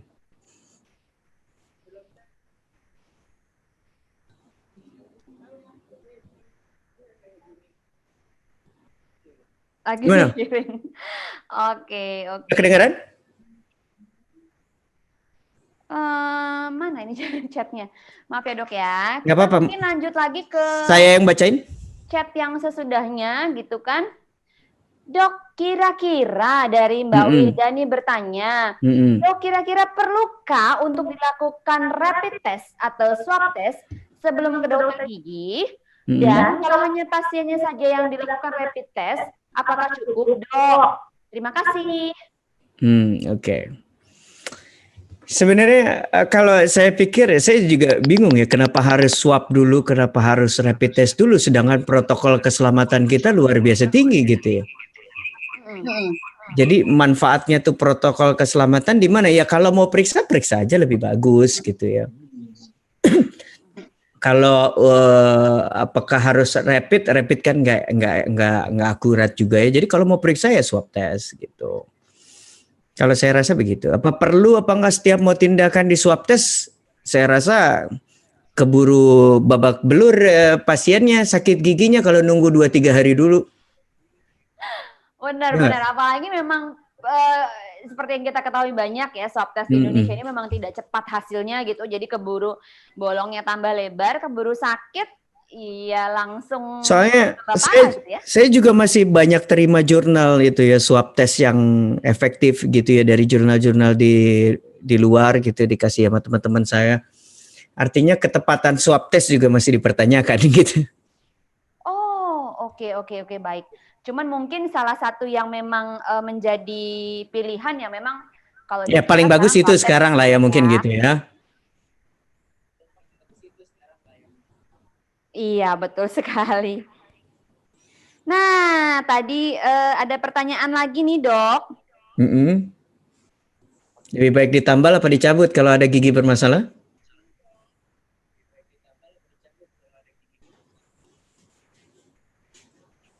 Oh, oke. Iya, ya nih boleh. Ya. Sambil di situ nyiapin itunya, mungkin ada problem, saya baca deh. Lebih baik ditambal apa dicabut Boleh, aja boleh, kalau ada silakan, Dok. gigi Saya mau bermasalah. tanya aja sama dokternya. Iya, kan saya juga bisa jadi host juga, jadi don't worry. Aduh. Oke, terus kalau setiap gigi yang harusnya ditambal dicabut, berarti 10 atau 20 gigi lubang Anda udah nggak bisa makan. Kan begitu. Iya nggak? Benar, benar. Nah, kalau makanya itu nanti ke depan mungkin bulan depan saya mau ada webinar lagi, judulnya mengenal kerusakan gigi dan cara dan pemilihan perawatan yang baik. Jadi kalau lubang kecil jangan nunggu besar, tambal. Lalu lubang lebih besar ditambal. Lubang besar sekali udah nggak bisa ditambal sederhana, itu bisa kita gunakan namanya inlay atau onlay atau overlay gitu ya, kayak crown, kayak mahkota tiruan, tapi cuman sebagian. Dia jadi tambelan yang dibuat di lab lah kasarnya gitu loh. Oke. Bahannya kayak bahan crown gitu ya, bisa zirconia, bisa lithium disilicate, bisa gelas seramik. Dan kalau lubang masih belum kena ruang saraf gigi mungkin ditambal bisa. Tapi kalau lubang udah kena ruang saraf gigi harus dilakukan perawatan saluran akar. Nah, kalau di tempat kami itu ada namanya laser dentistry. Ya. Don't worry, we don't charge for that gitu ya. Semua treatment pasti kedepannya pakai laser, nggak ada extra charge for that. Jadi tesis saya di Roma waktu saya sekolah itu, saya kan punya Master of Science in Laser Dentistry. Salah satu tesis saya isinya adalah proses desinfeksi jaringan infeksi. Nah, di situ dengan laser kita bisa menghilangkan infeksi pada satu kunjungan. Oke. Jadi nggak perlu dibuang giginya. Jadi misalnya ada kista yang terinfeksi di akar gigi, itu bisa kita lakukan apex reseksi dan proses desinfeksi, terus penambahan tulang, terus tutup udah. Gitu, itu bisa dilakukan. Jadi itu lebih advance lagi lah. Cuman saya nggak, walaupun saya dokter gigi, saya bisa nyabut gigi, tapi saya nggak pernah senang nyabut gigi kalau nggak perlu. Karena real tooth atau real teeth, gigi asli itu priceless. Gigi palsu Anda bisa beli dari yang murah sampai yang mahal. Ada yang mau jual giginya? Gak ada? Aduh. Gak ada ya? Jangan dong, Dok. Ya, makanya saya bilang gigi asli itu priceless. Iya, iya, betul. Kita ke next question. Semoga terjawab. Kita lanjut, Dok. Ini ada pertanyaan, kayaknya ini agak sedikit galau dari Mbak Dian Komala. Dok, ganti-ganti dentis, apakah tidak bermasalah juga? Karena beda dokter, komen dan pengobatannya suka beda juga. pasien jadi agak dilema. That's why second opinion, third opinion, and then you decide, gitu kan? Hidup itu masalah pilihan katanya gitu. Udah kayak saya jadi Masalah ini pilihan, ngomongnya bagaimana gitu ya? masalah pilihan, masalah kemampuan, masalah informasi, masalah edukasi. Betul sekali. Nah, ada 4. Betul. Dan sebenarnya kalau menurut saya nih dok, sebenarnya penting banget pasien itu juga proaktif gitu ya.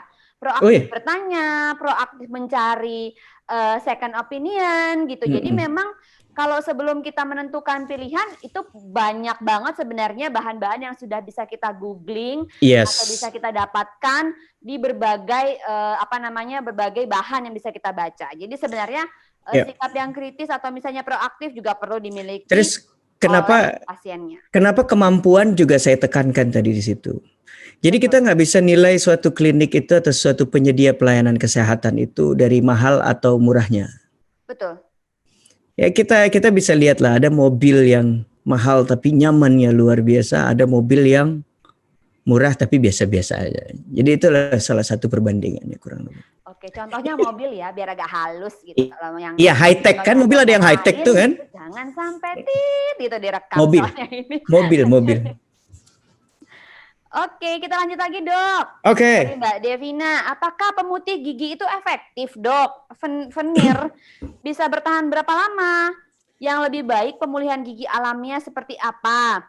Kalau boleh, kurang lebih berapa harganya? Ada yang nanya harga lagi nih dok. Nggak usah di sini ditanya harga. Saya di klinik aja ketemu pasien ditanya harga pun saya nggak hafal gitu ya. Jadi telepon Hotka Dental Clinic, cari nomor teleponnya ya, atau nanti diinfokan nomor teleponnya. Bisa ditanya ke situ sama reception di sana, bisa ditanya biayanya berapa.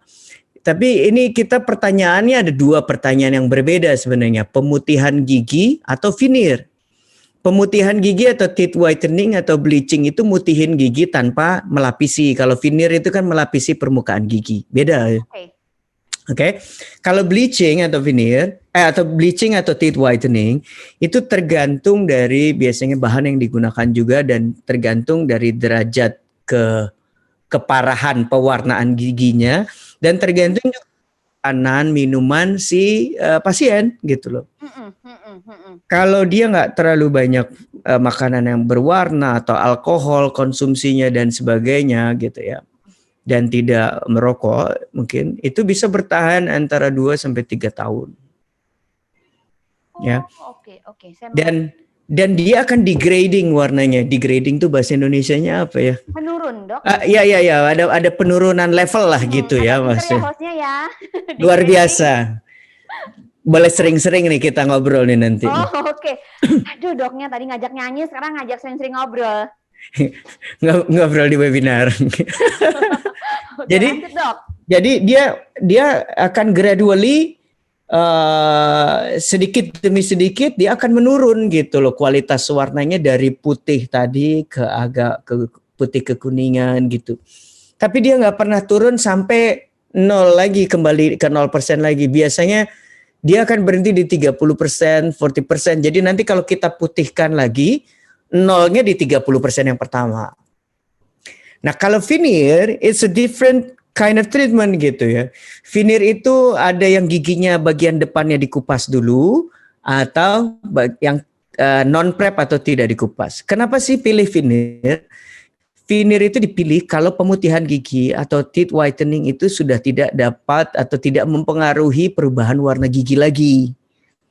Gitu loh. Jadi diputihin nggak bakalan putih nih. Contoh misalnya derajat tetracycline ketiga gitu ya. Misalnya jadi orang yang dulu orang tuanya pakai antibiotik, tetracycline, antibiotik tetracycline, makanya giginya agak kuning kecoklatan. Apalagi udah abu-abu. Nggak usah capek-capek diputihin, nggak bakalan putih. Itu veneer aja gitu. Atau indikasi veneer apalagi misalnya hipoplasia enamel. Jadi pembentukan emailnya tuh mineral emailnya nggak bagus. Jadi giginya kayak tiba-tiba pecah-pecah email giginya. Ini bukan estetik loh ngomonginnya lah. Pakai veneer tapi bukan kondisi estetik. Kenapa? Karena itu kondisi kelainan tumbuh kembang namanya hipoplasia enamel. Oke, baik. Jadi memang Karena perlu iya, ini ya dok ya. emailnya ngupas otomatis giginya jadi ngilu-ngilu dan berpulau-pulau tuh. Oke, Makanya perlu dilapis. Gitulah kurang lebih. Efektif oke, apa enggak baik, baik. tergantung case-nya. Tergantung case-nya. Oke, jadi mungkin nanti buat Mbak Devina yang bertanya seperti ini, nanti mungkin bisa konsultasi terlebih dahulu untuk perawatan yang tepat. Mau Sama cari bleaching door atau prize. mau veneer begitu ya bahasanya. Nah, Sama cari kemudian door nih, prize. kenapa Sama dok? cari door prize. Oke. Price. Oke. Aduh. Oke, lanjut ya. Yes. Dari Muhammad. Oke. Jika Tadi ada tidak yang kelewat loh terdapat karang pertanyaan. gigi, Tadi ada yang kelewat deh namun pertanyaan karang gigi satu. hitam, Heeh. oke. Oh iya ya. Sebelum ke dokter gigi, apakah Ya. ada langkah dini terlebih dahulu untuk mengurangi atau bahkan menghilangkan karang gigi? Menghilangkan karang gigi. Pasien bisa ngilangin plak ya, sisa makanan oke. Terus apa lagi ya? Tapi kalau udah karang gigi yang mengeras itu ya susah. Perlu alat khusus namanya ultrasonic device gitu ya. Jadi kalau zaman dulu tuh masih pakai kayak di gerinda gitu ya, sekarang udah enggak, sekarang ultrasonic ya, pakai frekuensi, pakai getaran dihancurin tuh karang gigi Ampun, gitu. di gerinda itu menyakitkan loh. Enggak, dulu ada loh ya begitu tuh di Oh gitu grind ya? gitu karang giginya biar lepas gitu. Tapi itu dulu banget lah, mungkin udah nggak ada lagi kali dokter jenis yang kayak gitu lagi udah nggak ada. Dokter yang jenis. Jadi kita pakai ultrasonic device, kita pakai laser juga bisa if you want, tapi itu more advanced lagi. Dan tujuannya gimana caranya biar gini loh, laser itu bisa nutupin, bisa membuat pori-pori email atau pori-pori dentin atau jaringan sementum yang ada di akar itu mengkerut sehingga resiko sensitifnya berkurang. Gitulah kurang lebih.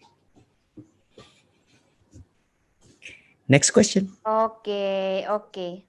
Saya cukup jelas sih dok. Jadi sebenarnya memang kalau saya dengar dari penjelasan dokter saat ini, memang sudah banyak kemajuan teknologi yang cukup advance di bidang dokter gigi gitu ya. Karena sebenarnya saya pribadi juga pernah sedikit bermasalah dengan gigi, tapi memang masa kecil gitu ya. Pernah pasang behel juga, tapi memang masa kecil. Jadi saya mendengarkan penjelasan dari dokter sekarang ini, kayaknya nggak cukup scary lagi gitu untuk datang ke dokter gigi ya. Apalagi kalau dulu kan kayak momok gitu ya, kalau mau diajak ke dokter gigi tuh udah bawaannya takut gitu. Kalau bisa nggak jadi ketemu gitu sama dokternya. Sekarang anestesi juga bisa nggak sakit kok. Disuntik anestesi bisa nggak sakit. Banyak pasien saya malah begini, dok ini ngilu nggak dok? Kemungkinan ngilu. Suntik aja deh, anestesi aja. Seriously. Anak saya cabut gigi susu. Pertama kali saya anestesi dengan jarum suntik, dia umur 5,5 tahun. Nah, sekarang ini agak belagu emang dia ya, makanya nyelip aja minta dianestesi dulu, ngambilnya takut sakit. Artinya apa?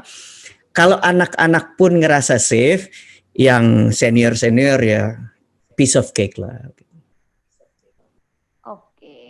Oke. Berarti tingkat ketidaknyamanannya itu sekarang sudah mulai menurun begitu ya? Oke. Wow, ini ada yang bilang keren banget dokternya, penjelasannya mantep dok. Oke, terima kasih Mbak Wilda. Dok, jadi charge tambahan selama pandemi itu untuk APD alat-alat tambahan lainnya itu totalnya berapa dok? Mungkin tergantung dari masing-masing tindakan gitu ya dok ya? Ya kalau APD selama pandemi. Kalau untuk APD selama pandemi. Tapi kalau untuk material yang lain selama klinik saya buka. Oke, baik. Dok, saya mau tanya nih dok ya.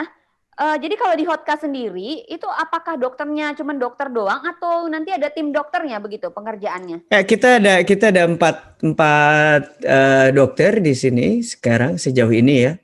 Kita ada 4 dokter ya, kita kerja sama juga gitu ya. Ada yang pegang bagian tertentu gitu ya. Oke, baik dok. Ya. Ada yang tanya nih, kliniknya ada di mana saja dok? Menerima pasien transfer lanjutan dari klinik lain nggak? Saya kira cuman ini loh, cuman uang yang bisa ditransfer. Ternyata pasien bisa juga ya. Aduh dokter. Ya, anytime you come, I will accept. Anytime you come bisa ketemu sama dokternya begitu ya. Artinya bikin schedule dulu ya maksudnya ya. Oh iya ya Dan pasti dong. Benar. jadi nggak ada lah istilahnya pasien transfer itu di kita nggak ada istilahnya pasien transfer. Oke, mengerti gitu dok.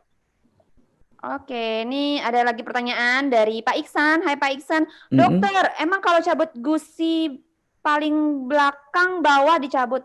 Emang kalau gusi paling belakang bawah dicabut? Ini gimana nih? Gigi atasnya juga harus dihilangkan, meski nggak ada keluhan. Oke, saya ngerti itu. Biasanya cabut gigi bungsu yang di bawah, maksudnya kalau dibuang emang atasnya harus dicabut juga gitu ya? Iya, itu benar. Oke, begini.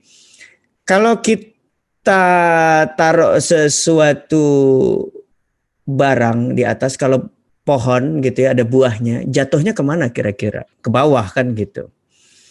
Makanya kalau gigi bawahnya dicabut dan di bawahnya tidak ada penahan dari gigi atasnya, bawahnya nggak ada nih. Gigi atasnya itu lama-lama akan turun. Iya. Dan kita ada kasus di mana pasien nggak bisa tutup mulut karena gigi atasnya setiap mulutnya ditutup, gigi atasnya menyentuh gusi bawah. Jadi sehingga timbullah bengkak, sakit dan sebagainya. Jadi kayak gusinya dikunyah-kunyah tuh. Lalu, nah bagaimana tuh gitu kan?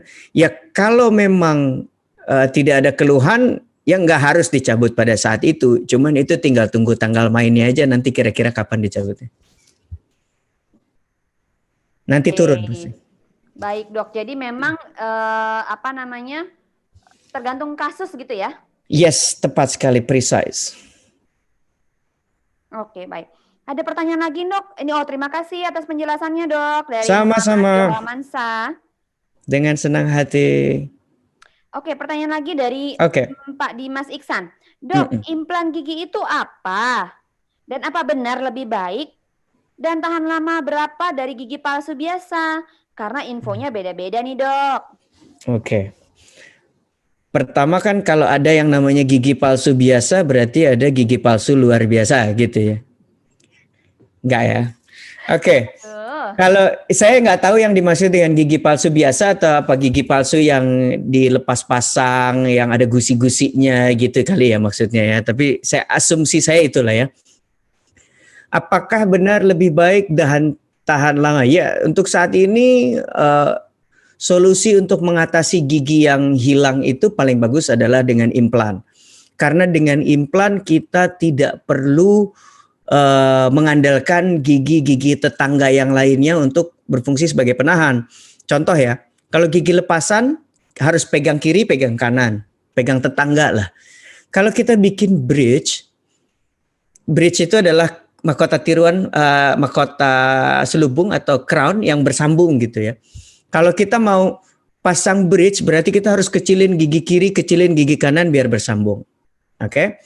Nah, kalau pakai implan, kalau bridge misalnya gigi kiri kanannya bagus, masa mau dikecilin?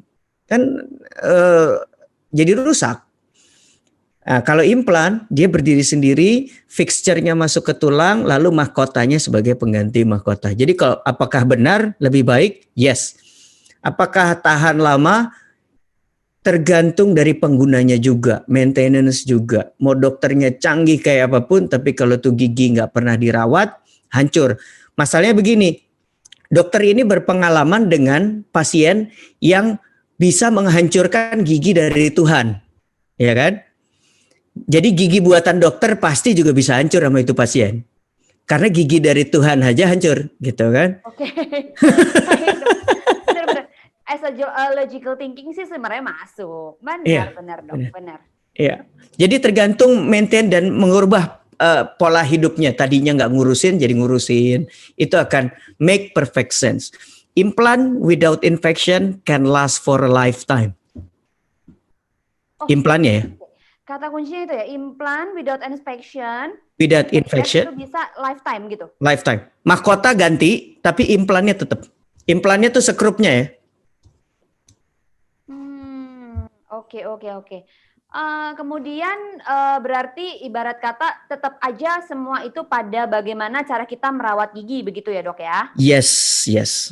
Mmm, Soalnya kadang-kadang kita ini sebagai pasien gitu ya, kadang-kadang lebih rajin servis mobil daripada servis badan kita sendiri. Mobil nggak pernah lupa deh, 10.000 kilo servis.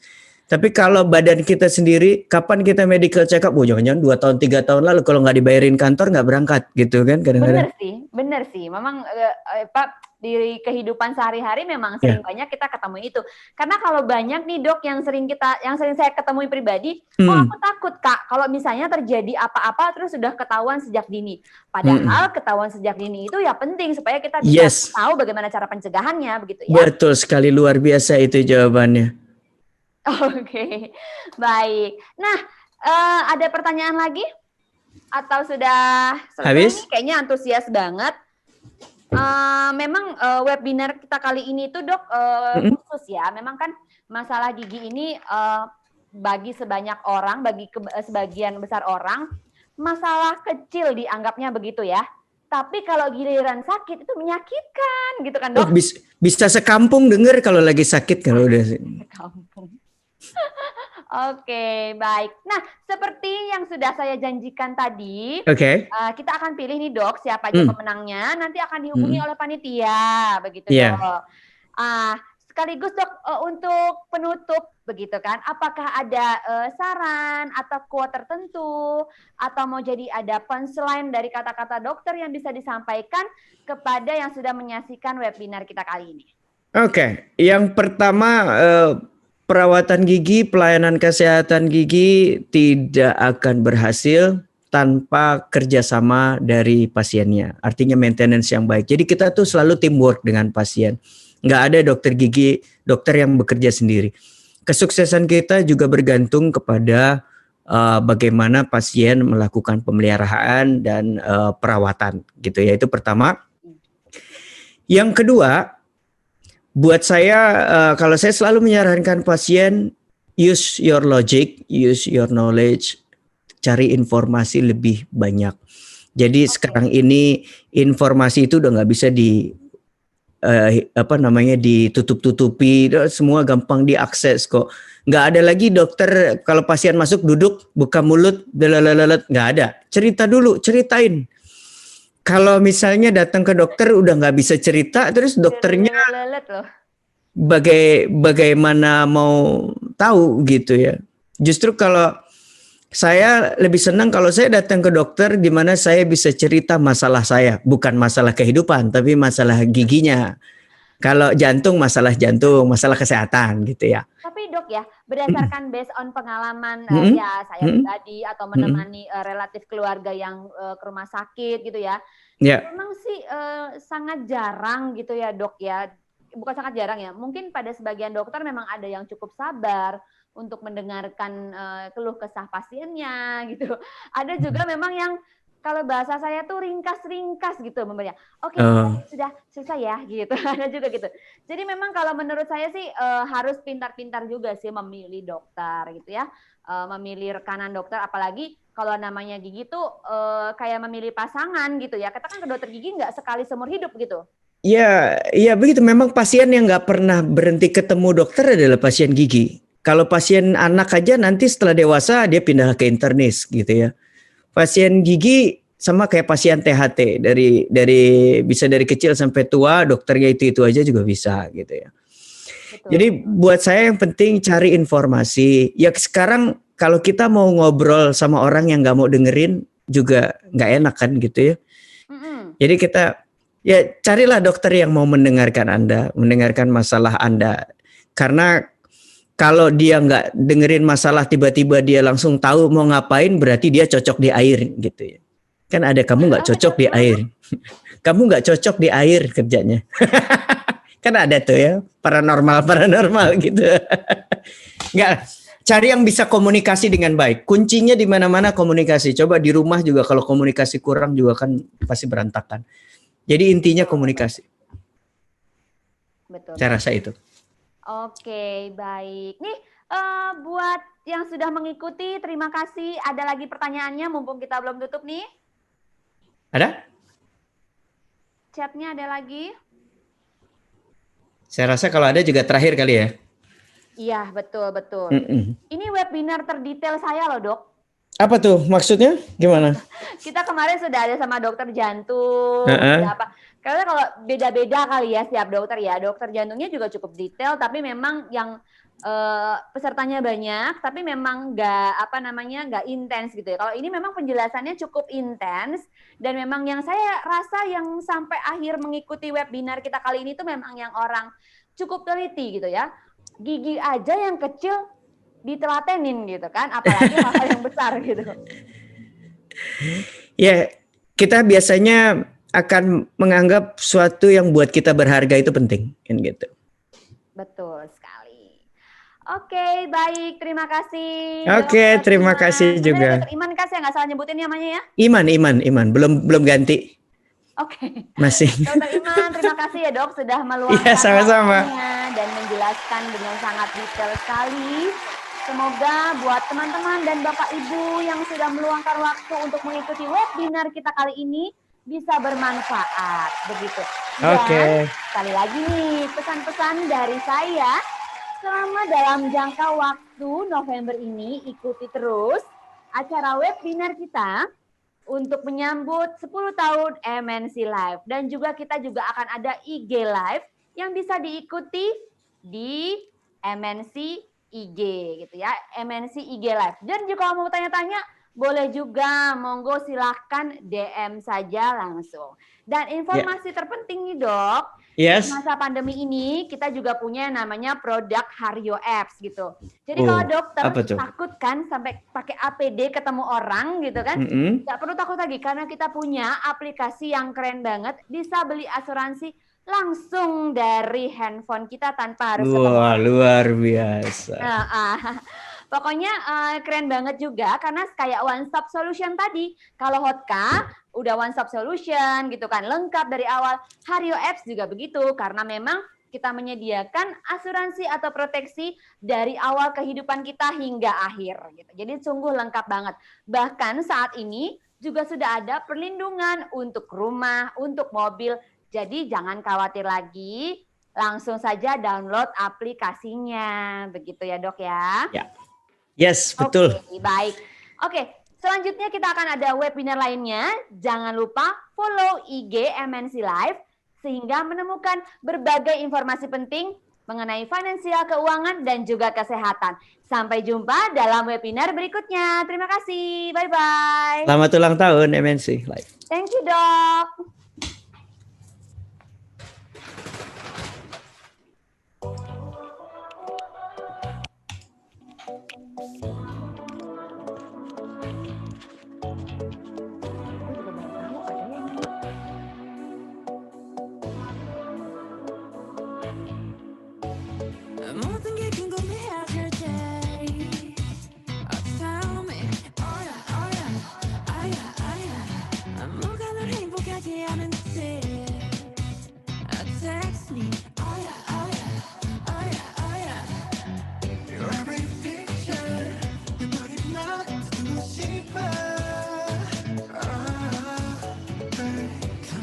Teacher, 이 모든 걸 다 가르쳐줘.